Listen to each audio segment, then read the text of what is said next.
solar-powered shed in Rockland County, New York. It's time to stand up. I'm Pete Dominic. Let's do it. Hello, my friends, and happy Friday to you. This is the Friday show, which means I don't do a big preamble or a news opening because the night before I was partying with my friends at the stand-up happy hour hangout. Subscribers only, so if you're not a subscriber, sign up now and you'll get an email link with all the details you need to join us to be a part of our community. So therefore, the Friday show is usually just my interview with one or two guests. And today, I've got the great Jared Yates Sexton joining me again. Jared is an Indiana Hoosier by birth. He's a political analyst. He's the co-host of the Muckrake podcast. He's the author of The Midnight Kingdom, A History of Power, Paranoia, and the Coming Crisis. That's his most recent book, at least. Before that, he wrote an amazing book called American Rule, and you can read his Substack, Dispatches from a Collapsing State. Follow him on Twitter at JYSexton and let him know you heard him here on Stand Up. Jared's become a really good friend of mine, and I always love our conversations. I think you're going to like today's. We cover a lot of ground, not just politics, but our sick society and how we can get better. So thanks for listening. Let me know what you like and don't. Email me, standupwithpete@gmail.com, and sign up to support the podcast, which it comes out every single day, well, weekday. And tomorrow, I should be having another conversation with Christian and Ophira for a Saturday program, which I've done the last couple weeks. We'll see if we can get that going, keep that going, and that's it. So, ladies and gentlemen, I bring you Jared Yates Sexton. Yes, so here he is, ladies and gentlemen, Jared Yates Sexton back, and I hit record because we got into my colonoscopy, and I promised people I would stop talking about it, but then I saw you, and anybody I see, I tell, so. Like, it doesn't matter. I walked up to a stranger today at the garden store. I was like, hey, man, I just got a colonoscopy. How you doing? You know, the really dangerous thing, though, Pete, is that the podcast form is, like, so malleable. Yeah. You might look up one day and you have all of a sudden, like a Perfect Strangers podcast that you didn't plan on having. Yeah. A colonoscopy podcast. I mean, I have to tell you, I think there is an opening that can be filled for colonoscopy. Listen, I'll travel whatever lane that I can, whatever, as long as it's important issues that impact people's lives. If I'm the colonoscopy PSA guy, hey, more listeners come in, let's go. Have you thought about it? You're young. You don't need one yet.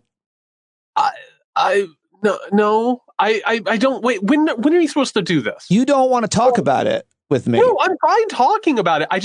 When are you supposed to do this? It depends if you have any kind of history in your family, that's, bumps it up a little bit. But what age? What's the age? In it's America, like when you get the tires rotated. In America, I think the guidelines are like 45 to 50 for men and women, I think. I'm about 4 years out from my first experience. Yeah. All right. Well, let me know. Give me a call. I'll let you know. It's nothing. Can we make a promise, much like at the end of summer camp, that we'll meet here next year and have a wonderful picnic? The day after my first colonoscopy, I'm on Stand Up with Pete Dominic. Can we agree? I would like to do a live broadcast during, if you're open to it. Well, we'll start with chili making, and then we'll get to the colonoscopy. Yeah, let's keep talking about things that we're going to do that are good ideas that we don't do, and that'll be our thing. I love it. We'll do it next year. We'll get together at noon. It'll be a beautiful day. Hey, I'm Pete Dominic, and this is Jared Yates Sexton. We're hosting a new show called Overpromise, Underdeliver. Here we go. Wait, isn't that the subtitle for Stand Up with Pete Dominic? Yes, it's my whole ethos, I think. It's really got me a long way in life. There's still people listening to the show that are waiting for T-shirts, I promised them. So, yeah. Okay, I have a lot to talk with you about. I'm happy to see you. I've been listening to the Muckrake podcast. I've been reading the Substack, and, of course, follow you on Twitter, where or all the places that you're posting and talking, and let's work our way backwards with some of your stuff. You just went on a long rant about Elon Musk, comparing him to Henry Ford. That was a pretty interesting thread to read. Wow. Tell me a little bit, and you cover this in your new book, of course. Tell me a little bit about Henry Ford and how the parallels exist. They're both car owners and they're both fascists, white guys. There you go. I think that about covers it. Yeah. So Henry Ford, it's really, really odd, the stories that we tell ourselves about like these American figures. Everybody just knows like the Model T, they know the assembly line, and that's about it.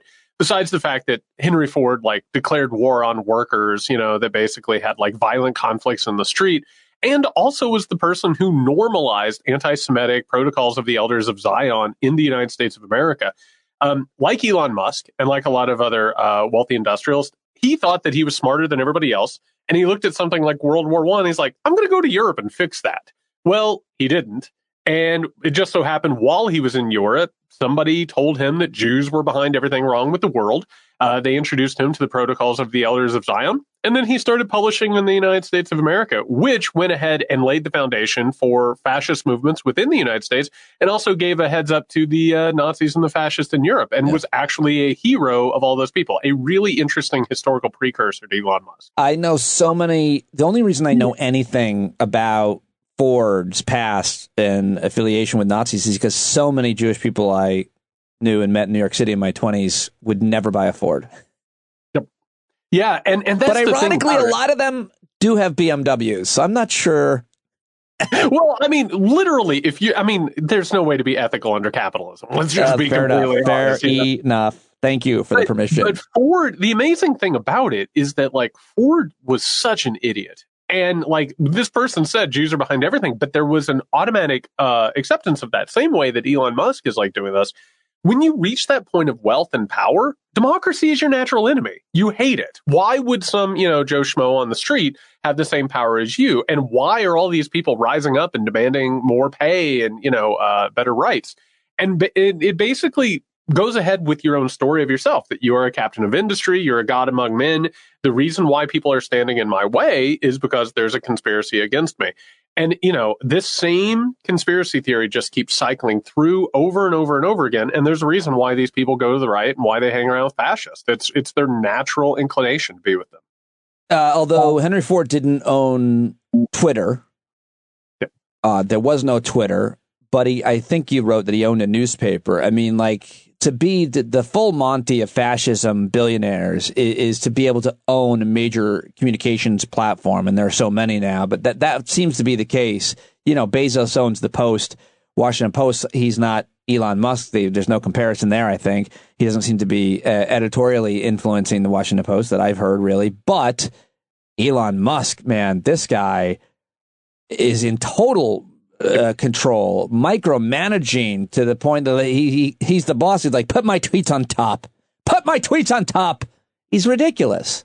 Well, and by the way, I just want to point out, when it comes to Musk, like, one of the things that we keep coming across that I think this era is doing a great job for us, these people are miserable. They have everything in the world. Yeah. You know what I mean? But they just are so hollow on the inside. Musk's entire thing is that he wants to be the main person on Twitter. He wants everybody to lavish him with praise. And meanwhile, the only people who are interested in that are his sycophants and the right wing, which love him because he's spreading anti-Semitic conspiracy theories. He's going after trans people. He's basically normalizing all of their extremist positions. And he can't help himself. It is absolutely in his worldview. And it's, again, what happens when you reach that certain point of wealth and you're able to control a corporatized public sphere. I mean, what we're seeing with Twitter is a crash course on exactly how these things work, just like you were saying. He continues to also spread conspiracy theories. He was called out by the CNBC report. Did you see that interview? Yeah, I did. That was fucking fascinating and terrifying at the same time. And the host, did a pretty, I thought, terrible job, but it was CNBC. It's not like you're expecting him to be asked tough questions. He doesn't usually go places these days where he's going to be asked tough questions, it would seem. So I get it, but still his answers or non-answers. I mean, how dangerous is it that he's continuing to tweet conspiracy theories, whether it be about Paul Pelosi, that it wasn't a deranged, politically motivated lunatic, or this other Nazi down in Texas that shot all those people. He said, we don't know if he's a white supremacist, I think is my understanding. Dude had a swastika and a manifesto. I mean, what do you think of his rhetoric, his conspiracy theorists upholding or denying, like, all these clear domestic threats? Yeah, and I mean, the thing is, when a lot of us were looking at this from an analysis standpoint, whenever he ended up buying Twitter, we were very worried about what he was going to do. And you know me, you know that I'm very pessimistic and cynical in a lot of different methods. It is so much worse than I thought it was going to be. The way that he has gone ahead and not just mainstreamed all of these conspiracy theories. I mean, like, what, everything from, black on white crime, replacement theory stuff, these mass shootings, all of it, but also gone ahead and bolstered the ability for these people to go ahead and get their message out there. I mean, like, he has absolutely ruined this platform, but by turning the knob, he has given these people an outsized reach while going ahead. And this is something that, you know, just sort of happens as sort of a par for course of these things, has gone ahead and censored for authoritarian regimes happily, you know, and worked hand in hand with them. Like, this whole thing has been an absolute disaster. And it shows what happens when you have that level of concentrated wealth, particularly with somebody like this, who is not only treated as a techno messiah and has been for decades now, but literally believes it. And so this is, I mean, again, it's a front row seat for exactly how these things have always worked, but now they're exacerbated by, you know, the speed and the reach of social media. He is apologized, or I think you said censored for authoritarian regimes. You're talking about Turkey and China, I think, right? At least to name two specifically, right? Yeah, throw India in there. Let's just go ahead and, you know, make it threes wild. So it matters so much. How have you seen your Twitter experience change, your reach, whatever? You've always been one of my favorite people to follow. You've accrued a major following over there on Twitter. You still seem to be using it the way that you always have been. Are you using other platforms in conjunction, in addition to? Have you changed anything about your own tweeting or how you have experienced being on Twitter? Well, I felt the throttle almost immediately. Yeah. And one of the things that I documented very quickly was anytime, and you know, one of the reasons I use it as almost like Radio Free Europe. It's behind the lines. I'm not going to give up that space. You know, if I can use any sort of reach or whatever, I'm going to do that. But what I noticed is any sort of criticism of Musk, any sort of criticism of the right, any criticism of capitalism is immediately throttled. There for a minute, I started figuring out, I had to do like A/B testing on a lot of stuff to figure out how to get beyond that sort of carburetor, you know, and eventually I sort of did figure it out. But I mean, they have turned it into such a wickedly nasty space. It's driven away thousands upon thousands of people, probably, you know, numbering in hundreds of thousands of people. They've broken it to the point where, you know, the only people who are using it are people like Cat Turd, you know, and I've been looking around. I think the future of social media is fragmented. I've been trying a bunch of different things. I think Blue Sky is pretty good, but the reach just isn't there yet. You know, Spoutable is fine. I don't feel necessarily very comfortable there, but I do think the future is probably fragmented. Yeah, I think you're probably right about that. It sucks because it already was fragmented, and that's, I think we got to probably a good spot, a sweet spot. Being more fragmented makes it so much harder. Twitter was like the best place to market this podcast, at least for me, and I feel like it's only become harder. And you know, I also don't want to learn anything new. Well, I felt, and this was actually something that happened with me when my new book came out. Like, the book came out, I want to say it was like 2 or 3 weeks after Musk took over Twitter. And it is one of those things where we were all sort of put into a marketplace where we were taught how the rules of the road worked. You know what I mean? Like, we basically have been plunged into an economy, and I know you're the exact same way, where all of these old ways of making money, depending on corporations, depending upon an employer, instead you have to go out and become your own employer. You have to stake out your own territory, you know, in order to have your own free enterprise. Like, it has been throttled. It has absolutely sort of taken the you know, the carpet out from underneath people, and that doesn't really get considered. This is not something that is sustainable, particularly for the way the economy has been shifted. And I think that's actually like to the liking of the people who don't really like that people have been staking out on their own and becoming independent. I think this all sort of falls into the same category. Yeah. It'll be interesting to see who amongst us survives much longer. No, wait, are we doing Darwin or are we doing the Highlander here? I don't know. Like, I can't. I'm not sure. Probably more like Succession. I don't even know what that means. We all do have crippling anxiety and interpersonal problems. So sure, I think that's probably. Well, I saw yesterday depression has gone up like 10%. I forget the time frame, but it was big news yesterday. It's like I've taken to just basically assuming that most people are struggling somehow, some way. And I wonder if that's changed or if we're just more open about it. I wonder if, like, I just don't remember my dad having the kind of emotional struggles that I and pretty much all my friends do. But my dad, if he did, he wasn't talking about it. And he didn't acknowledge it, and that generation didn't as much. And obviously a lot of people still don't, but more do now. And it's so much more accepted and destigmatized in so many different ways. I wonder if we're different, if there's more anxiety, more depression based on everything that's happening in the world, or if it was always there and it just wasn't measured the same. Well, and funny enough, this is actually part of the book project that I'm starting to work on right now. I totally believe that our political crisis is a mental health crisis. Yeah. And I think a large part of this, I think it's always been there, but there are moments where it gets turned on. There are things called soft and hard pressures. One of the things that's happening right now. Know it. One of the things that's happening right now is our entire economy is based around everyone being absolutely terrified. It's a state of precarity in which, are you going to miss work? Well, guess what? You might lose your health insurance if that happens. Right? Oh, well, I'm not telling you have to work more than 40 hours, but, it's almost like Office Space, right? You have the minimum amount of flair on. Is that really what expresses yourself, And one of the things that's happened with advanced neoliberalism is you got to turn the temperature up over and over and over again.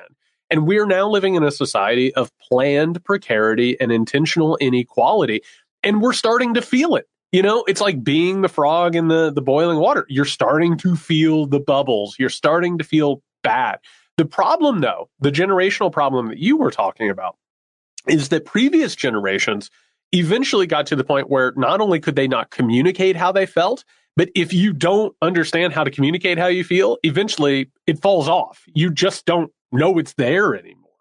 And there are studies that show particularly men, they just reach a certain point where they have no ability to understand what they feel and they stop feeling. And so past generations have felt this. But right now, it's very, very acute. And also sort of the organizing principles of society are falling apart. There doesn't feel like there's going to be a better future. So, of course, everybody's depressed. Yeah, no, you make a lot of really good points. It's hard to know, how to measure such things and where to find data for such things, but it certainly seems exactly how you just described it. And it also sounds somewhat appealing to think about not having any feelings. Yep. Well, it does. No, I want to point out, something. I don't know how I feel, so I don't feel anything. Well, that sounds pretty good. I'm not worried about I'm not anxious. I'm not depressed. I'm also not happy. I find no joy. Why am I living? Well, and by the way, we've tap danced around this a little bit. Part of the organizing component of the right wing is they don't feel anything except for aggrievement and anger. And that feels a lot better than looking in the mirror and being like, what's that? Why are we doing this? And really starting to do the hard work of healing and learning who you are. It's a lot easier to just completely not feel anything except for anger. And that's an appealing thing, particularly in modern America. And that's one of the reasons why they've gained a lot of the momentum that they have. I wonder how much of it has to do with the fact that those of us who have a little bit more, who might have been a little bit more privileged, who at least didn't need, even if we were poor and white, weren't worried about, bigotry every day. And now we have more concerns because whether or not, you're really going to ever be involved in a gun violence, it certainly seems like you're going to be. Everybody's worried about a lot of things that may or may not happen. And obviously, you've got women's reproductive rights under attack in so many states. But my point is, women and people of color in this country have always known what it is to be anxious on a pretty regular basis. But maybe the rest of us who didn't have as much of a concern are now a lot more concerned. And so now we're all collectively anxious about something that includes our financial security, our health and security of ourselves and our family. Is there anything to that? Oh, it's everything. And one of the ways I like to explain this to people, it's like in getting on an airplane, right? If you go in and you buy an airplane ticket, you buy the economy, you're going to have a shit ride on that airplane, right? The seats hear me out. The seats keep shrinking. They keep putting more and more people in there. But if you pay for a little bit more, you're going to not only have a better seat, but you'll make sure that you're able to get in first and put your baggage in, right? And then the next level, there are premium levels. There's the premium select, all of that. We are now reaching a point in the United States of America where basically economy is going out and getting shot in mass shootings, having your children go to a school where it's not going to be safe. And here pretty soon, by the way, not only is the teacher going to be overwhelmed and they're not going to get taught anything, but they're going to turn them into small prisons. And your kid's not going to have a chance to get forward. So shouldn't you make a little bit more and pay a little bit more in order to have the premium experience? And that isn't what people get in a room and decide, right? It's not a conspiracy. It's not like people sit there and they're like, we're going to sacrifice some kids so they'll do this. Right. What happens is that this market is so anti-human and all of the incentives are so anti-human because the only thing that actually pushes people to buy things and or pay their money is fear. And eventually this market, just through these sort of really unattractive appeals that nobody ever wants to name, you start having a worsening moment where it's like, well, they might lose their reproductive rights, but I need to make more money so I can go somewhere where I can have reproductive rights. You know what I mean? Or I can go and get what I need. And so as a result, the experience in America is getting worse. And that happens whenever you need a quote unquote sustainable growth in an economy, is you just have to increase those pressures.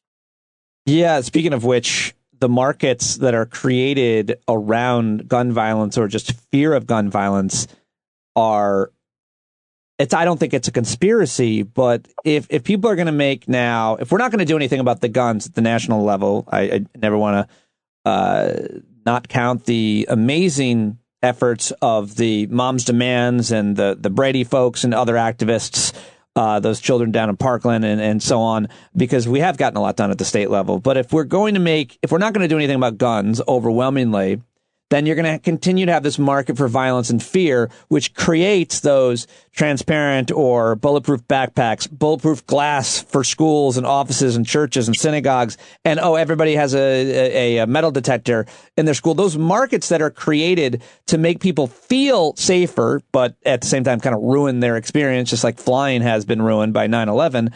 Because we're not going to do anything about the root of the problem of guns. I don't think that's a conspiracy theory. I do think a lot of people are making a lot of money, so there's less of an incentive to stop the root of the problem if you're going to be able to sell apples to everybody.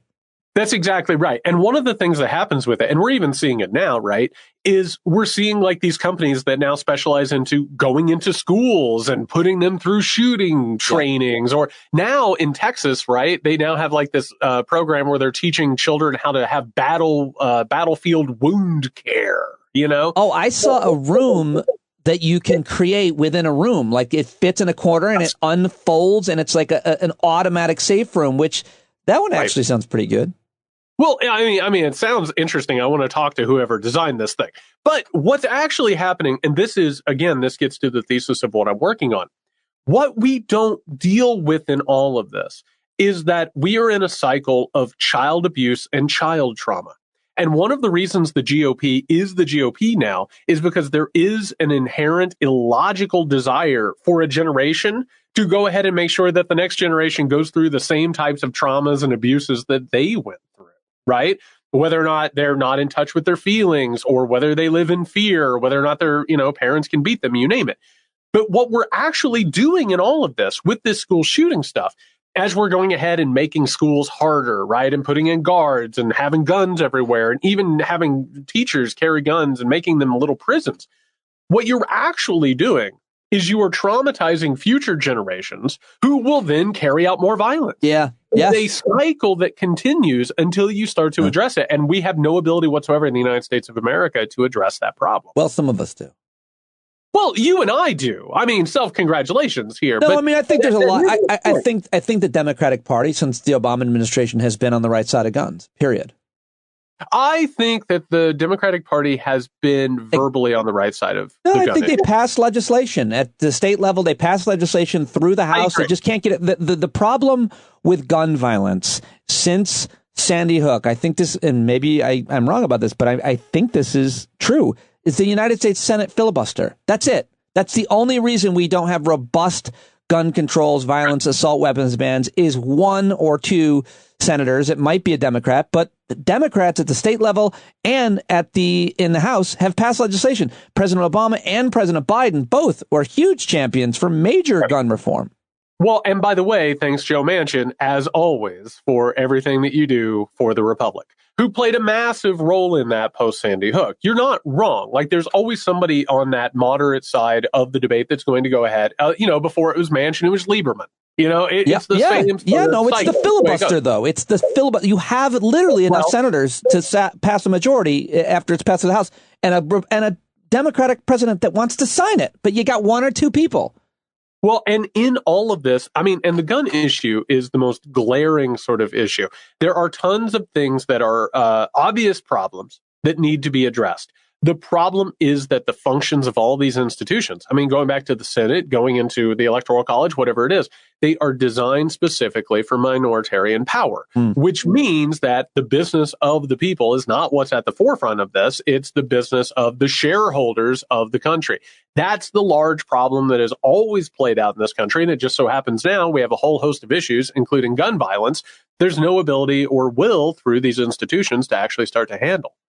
Let's talk about what's happening, though, in the country, because it seems like the right has gone too far for even some on the right, and certainly for the vast majority of states that identify right now as blue or Democrat, including Wisconsin, where it was the election there for the Supreme Court was so overwhelmingly, and everybody is saying it's because of Roe v. Wade being overturned, and they're not done there. They want to go after every single thing they can, IVF, condoms, etc., and gun violence. What do you think?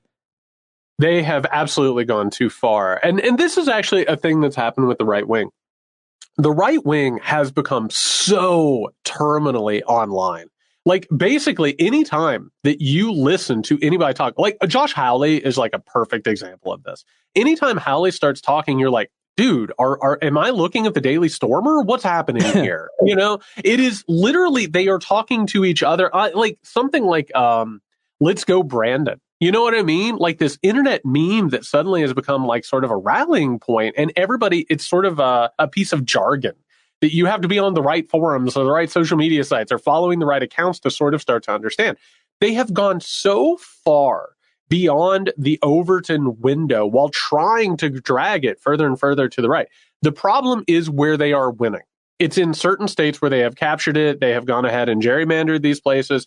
And they have a group of very, very well-funded think tanks and institutes that have rolled out all of these laws, all of these plans, put them out in front of there. It's been an incredible plan that they've worked out to a T. The problem is that nationally, they're not electorally viable, except for, again, the Senate and the Electoral College, which are minoritarian institutions. But yeah, that part, it's completely off the rails, and it has no appeal to regular voters anymore. Yeah, right down to we just won again at the school board this week. And I think that it's pretty easy to extrapolate what's happening in Florida to what's happening in New York or Connecticut or anywhere else that's a, quote, liberal state. And that's how we painted them, because that's exactly how they are. And that's how we win.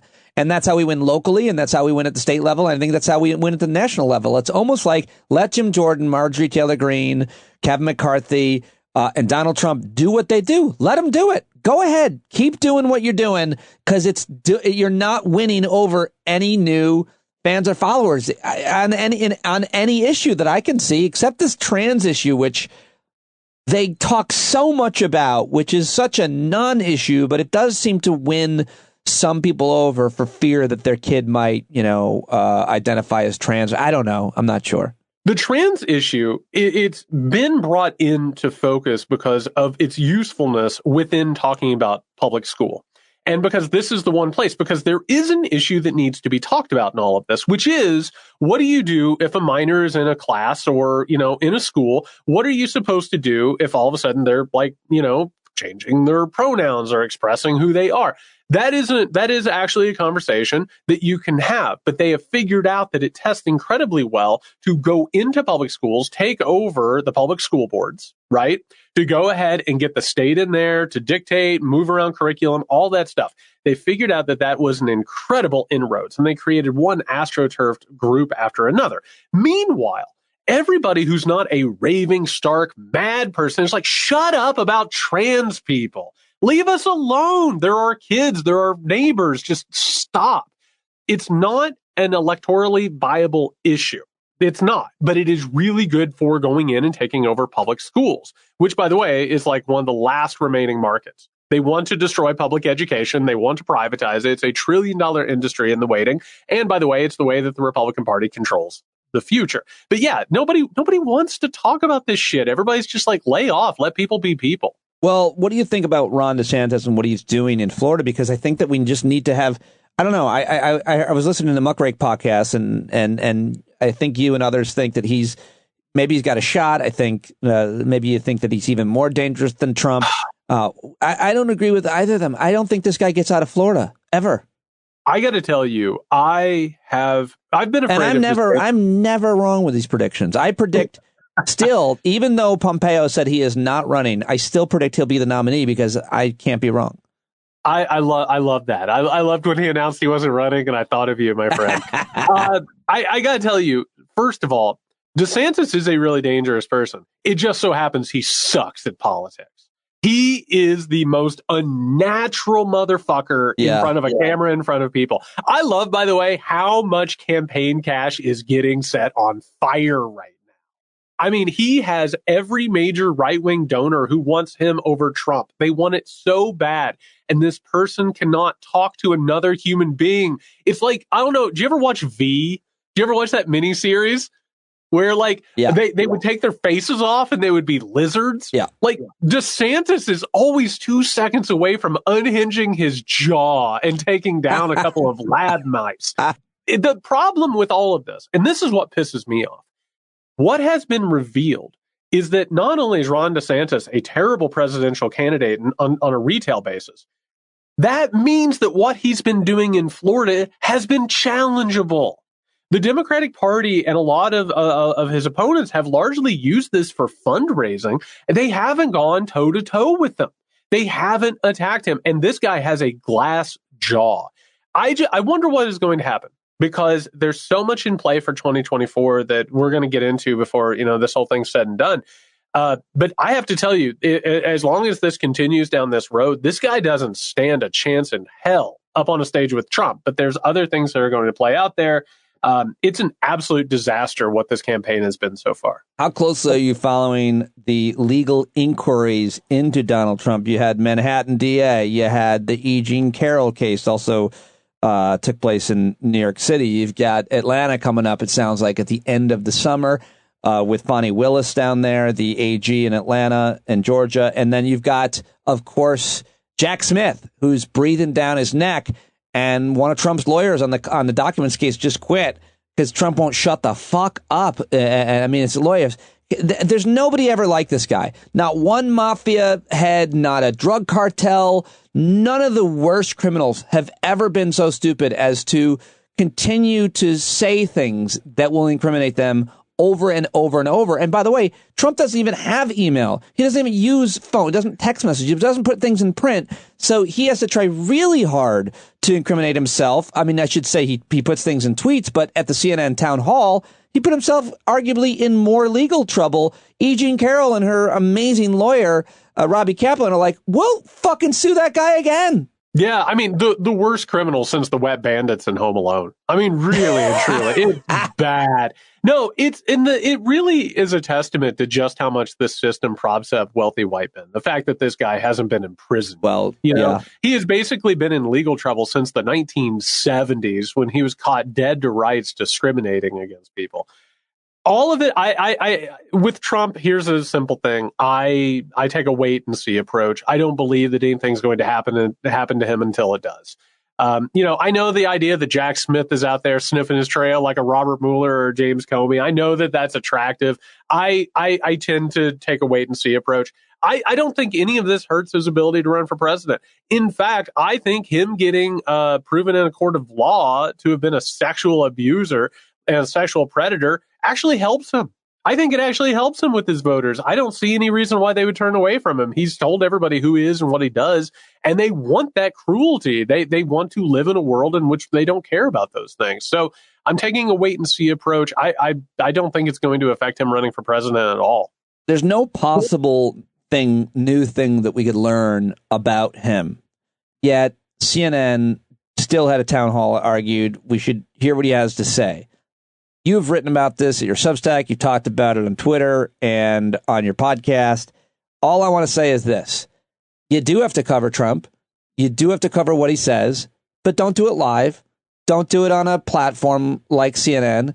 And fact check at the same time. Don't have live people there. Like you can do all that. You just can't go live with Donald Trump. It doesn't matter, like Caitlin Collins, whether she was good or bad, if it was Mehdi Hassan or the toughest question. It doesn't matter. It doesn't matter who it is. You don't put him on live. That's it. Don't put this guy on live because you know exactly what he's going to do. He's going to get his message out. And as long as he can go on live and say the combination is 25, 36, 17, that's all he's got to do. And he wins every time. What do you think? Every single time. Here's the thing. They just can't quit him. He is, and you know, it's like getting a hit of a drug. Like they had this night where they got a couple of million people. Yeah. By the way, nobody watches cable news anymore. Like that's one of the things we're talking about in today's episode. Like nobody watches cable news. Well, they do watch it. Like the only thing I'll say to that is that you're right. Certainly, it's got way fewer viewers. Certainly, CNN does. But I do think that we watch it on the internet. We watch the clip. So we don't watch it through our cable provider. That's where I would split the hair. No, I agree. And the problem is that Donald Trump is a shot of adrenaline into the system. Because the only way to get people to watch cable news is there has been a tragedy. We are covering the tragedy. You are in danger. We're watching the danger. The entire system is set up to incentivize Donald Trump. Well, he's right when he says they're addicted to him. They absolutely are addicted to him. Meanwhile, after it passes, I'm sure you saw this on Friday, they finished 4th behind Newsmax, right? CNN is absolutely in a spiral. Licht is a terrible, terrible head of that network. It's only going to get worse. And as a result, what are they going to do? They're going to double, triple, quadruple down on Trump. Because that's the only way to drive up ratings at any given moment. And by the way, put him in front of an audience who's going to laugh as he literally describes sexually assaulting a woman. I mean, it was a really, really sobering and disturbing moment for me. I have another bold prediction. Internally, CNN, they're disgusted that this happened. And I think that eventually Zaslav and the parent company of CNN are going to get rid of this Licht because he's lost confidence in his people. What do you think of my bold prediction? Man, I would like to believe that. It's really hard to get rid of a network head a year out from a presidential election. And I got to tell you, I think this is going to be, like, we always talk about, like, you know, this will be the biggest presidential election of our lifetimes. I get it. This is going to be one of the most disgusting presidential elections that we will ever see. No, it is. Probably until the next one. We're continuing to circle the drain. And I got to tell you, CNN has already shown that it's more than happy to go in. I mean, Fox News is in trouble right now. Did you see their new lineup, by the way? Yeah. Speaking. Wow. Well, all I saw was Hannity was moving to 8, which seems like a no-brainer. Why didn't they do that right away? But what else? First of all, Hannity speaking of having no juice, Hannity has no juice anymore. He has no appeal to the right whatsoever. And then I don't know about that. Why you say that? He doesn't say anything. He's basically for people who hang out after Tucker and, you know, don't want to talk to their wives. I hope you're right. And so, like, I mean, I got to tell you, like, they're bringing in Gutfeld and they're bringing in Jesse Waters. Oh, like, yeah. That's the plan. In all of this, CNN, and for people who aren't aware of this, what you're always doing is you're looking for the demographics. You're trying to find this and bring it in with this. CNN has lost the quote-unquote liberal left to MSNBC. Now it's trying to go ahead and poach off part of Fox News' audience. They don't want CNN. They have no desire to watch CNN. They're never going to watch CNN. Yep. What you're going to do going into 2024... Fox seems to be losing viewers to other further right networks, platforms, podcasts, YouTube. So, like, why CNN is trying to be, you know, I couldn't agree more with you about that. Go ahead. Sorry. And one of the things that's happening, and this is one of my great fears, and this doesn't actually have anything to do with Donald Trump. It doesn't have anything to do with Ron DeSantis. We have a real tendency to talk about the figureheads and all of it. What we're talking about actually are the underlying sort of motives and changing mores, stuff like that. This country is becoming more conservative. There is a backlash right now towards a lot of different things. The economy is shifting, the way that we're talking about ourselves, the way we're dealing with culture. It's becoming more conservative by force, by the way. It's because a lot of these sort of features are becoming more and more prevalent. Going into 2024, unless Licht is gone, which you were bringing up, We're literally looking now at two of the major networks, Fox and CNN, trending towards the right. When you have MSNBC, basically holding down what people call the liberal left. Like, I don't think that is them pushing things. I think that's them reflecting a larger trend. Why do you think now? I'm confused. I thought earlier we seemed to agree that at least in blue states we're becoming more progressive. You say this country is becoming more conservative. I think I disagree with that. But go ahead, make the case. How do you think we're becoming more conservative? What does that even mean? I think we're talking about different things. So, for instance, one of the great problems, I think, with America is there's a huge difference between the principles that people say that they have and the principles that they actually have. Okay, I agree. Going back to what we were talking about in terms of sort of selfishness in this country, a disconnect from feelings, those types of things. As things get worse, people tend to worry more about themselves, right? So, like, for instance, it doesn't cost you anything to, like, say, Black Lives Matter, or I support trans people, or women should have autonomy over their bodies, right? It literally doesn't cost anything to say that.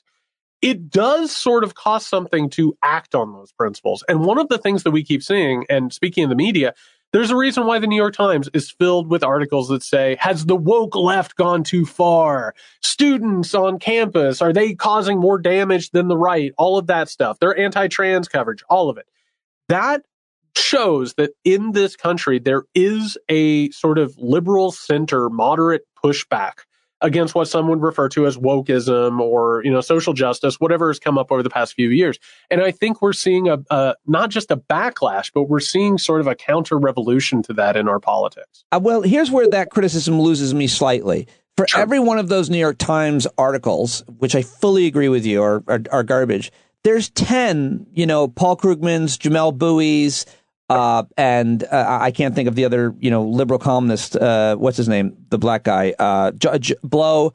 There's 10 of them. I don't think the New York Times is trending. I think that they should be rightfully criticized for those, but I don't think that overall, generally speaking, they're headed in that direction. I think they're just, I don't know, clickbait sometimes.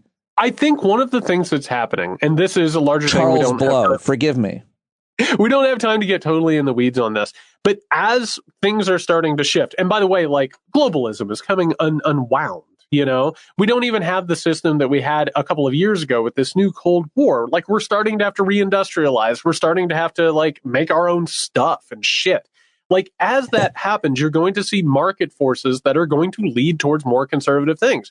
We're either going to get to a point in this country where we're going to have people treated better, or things are going to get worse and more precarity is going to happen. And conservative political reactions come along with the latter. And I think that's where things are being pushed right now. I guess I would push back on the market for, I'm sure that it's true of like healthcare and certain industries, but like the automobile manufacturing industry isn't going to become more conservative, although they're trying to push back against EVs. We're going to be headed in the direction of cars that don't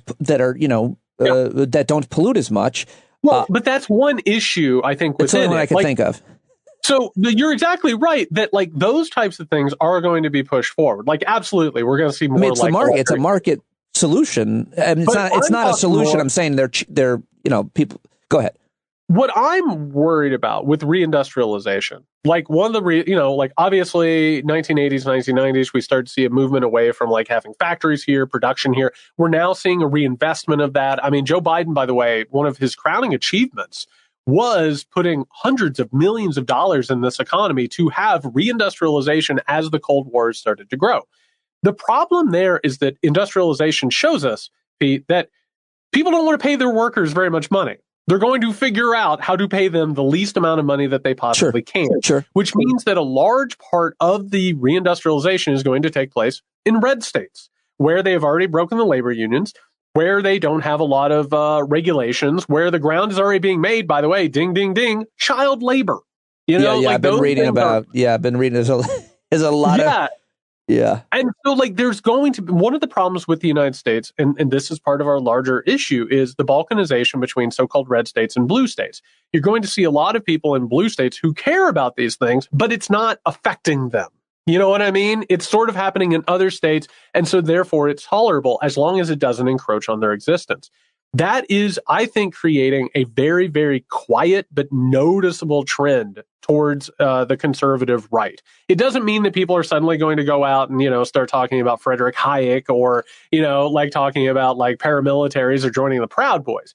But I do think that unless we're not careful, unless we don't push back against it, something like the Reagan Revolution is a very possible thing where suddenly you look up and it's like, yeah, I'll vote for him. He's not Donald Trump. And that worries me long term. I think that's a trend we're looking at. One more thing I wanted to ask you about, all good points there, I think, is I feel like Jared Yates Sexton should celebrate a win.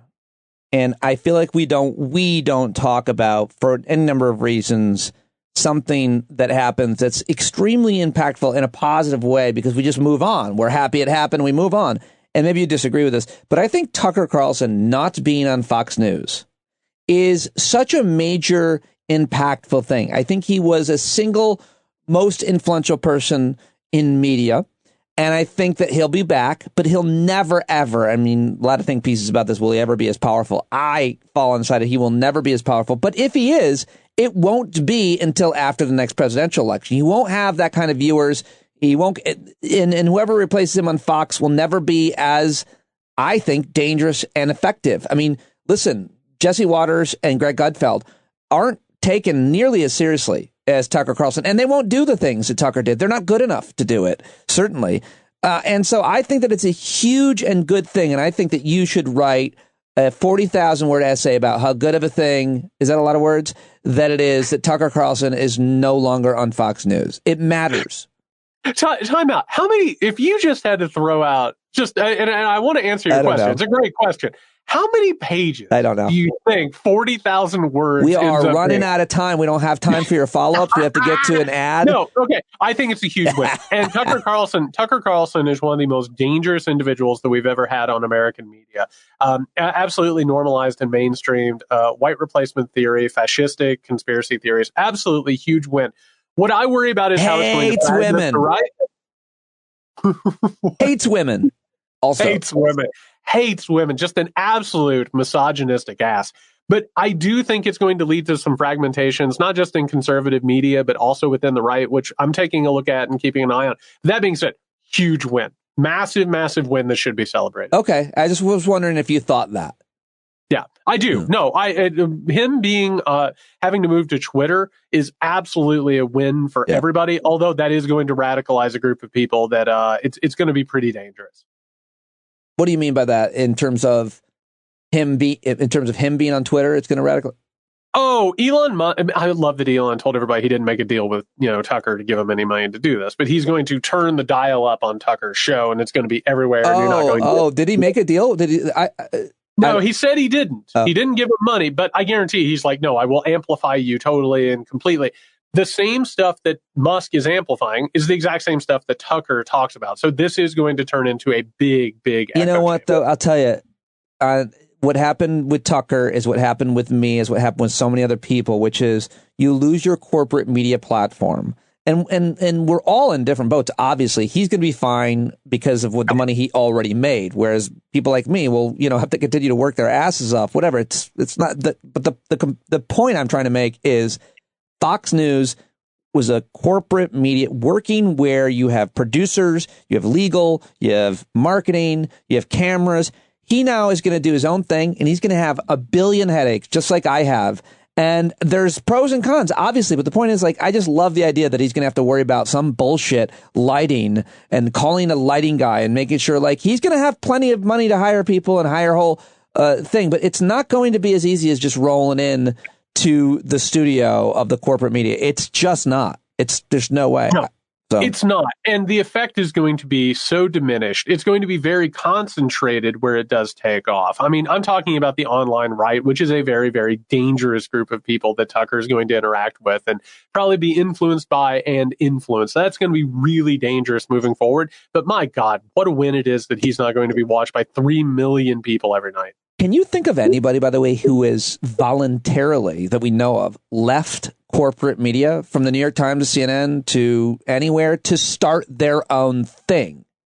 And I mean, Barry Weiss, but that was always coming down the pike, right? Like that was Barry's entire grift the entire time. Maybe, yeah, I guess, yeah, that's probably an example. But that's probably the only one, and that was more advantageous to her to be the victim of, the New York Times. I guess by the way, the difference though with Barry Weiss is she was exclusively a print media person, meaning the infrastructure to continue what she was doing is not nearly as laborious as those of us who are in radio, TV, YouTube, podcasting.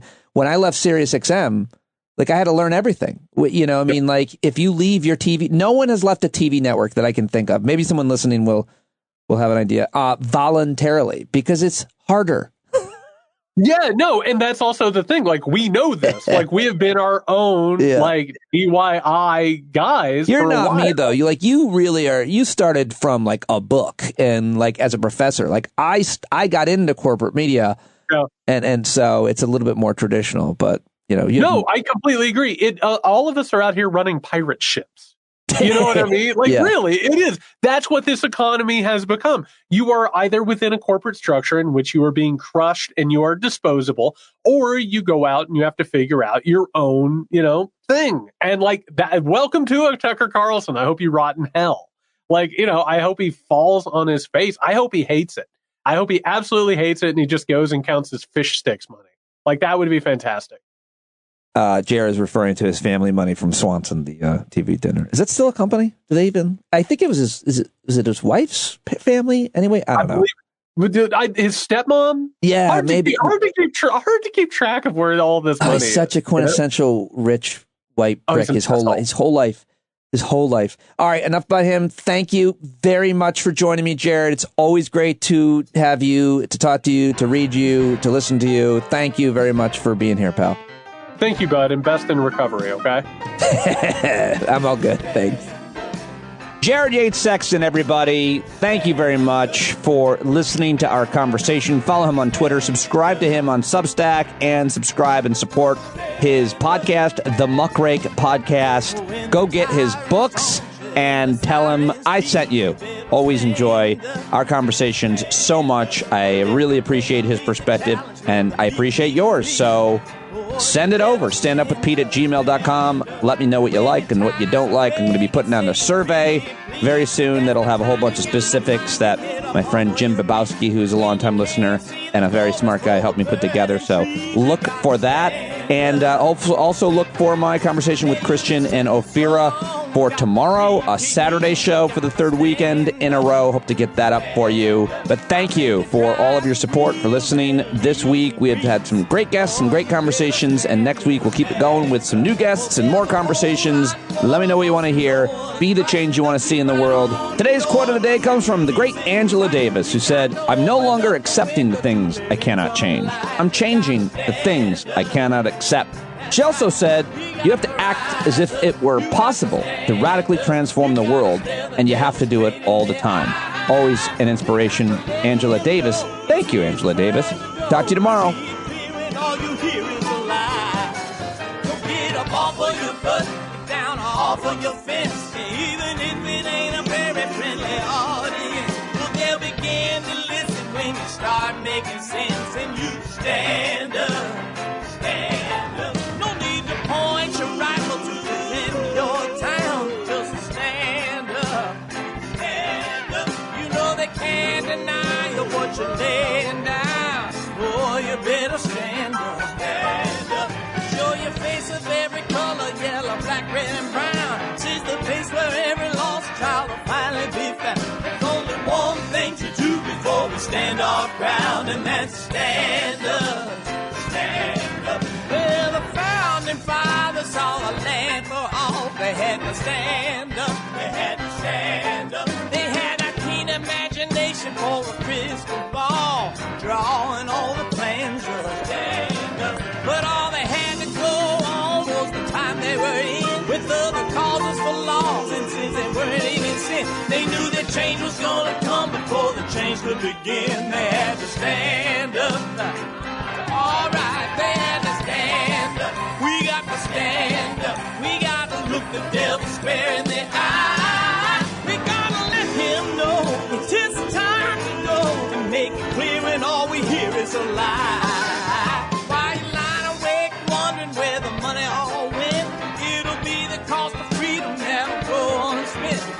can see them flee the scene of that experiment. If you stand up, all right, we got to speak up, we got to reach up and raise your voice in every way you know how. Don't be toes up, you got to show up. Ain't no better time to do it but now. No need to pledge allegiance to no wanton tribe. Rise up, show obedience to the voice inside, and listen well and it'll tell you not to run and hide. It says stand up.